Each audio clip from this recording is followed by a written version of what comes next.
mchawi yani? Na huku umepajuaje? Kakuelekeza nani huku? Yaani umeulizia huko. Umesikia mimi nimeolewa sasa, umeamua kuja kuniharibia maisha yangu, si ndio? Sasa Giza, naomba niachie maisha yangu tafadhali. Nini kimekuleta hapa? Umekuja kuongea na mzimu, si ndio? Wewe si ndio unamwambia mke wako kwa mimi nimekufa? Kwa hiyo umekuja kuongea na maiti hapa, Queen Daniel, umelitaja jina langu fasaha kabisa. Inaonekana bado niko kwenye kichwa chako, bado niko kwenye kumbukumbu zako. Safi sana, lakini tambua, sijaja hapa kwa ajili ya marumbano na wewe. Sasa basi, hebu tukae kwanza tuzungumze. Tuzungumze nini? Mimi sitaki kusikia hizo ngojera zako. Kwanza namtaka mwanangu. Sawa, tukae kwanza tujadili vizuri. Naomba tukae tuzungumze. Sasa unidanganye.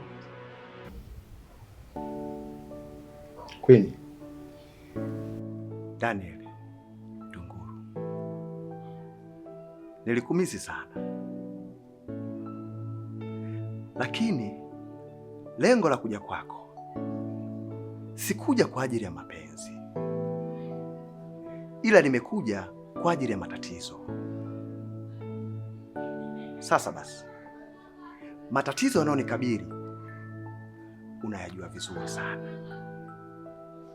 Tatizo langu unalifahamu vizuri sana, kwa sababu wewe ndio chanzo cha yote haya. Queen, nimekuja, naomba unisaidie. Siwezi kumsaidia mtu mwenye roho mbaya kama wewe. Unakujaje kutafuta msaada kwa maiti? Si uliniua wewe?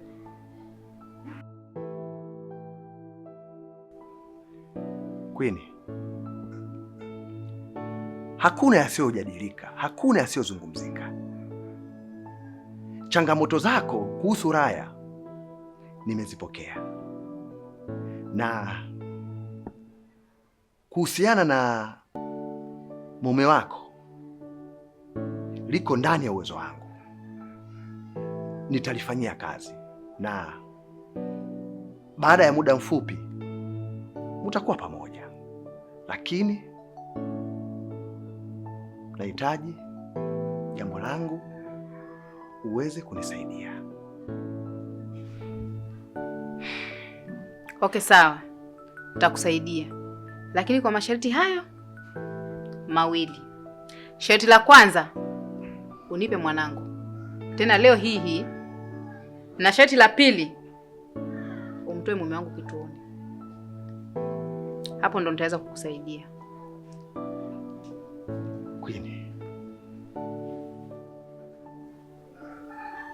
masharti yako ni madogo sana kwangu.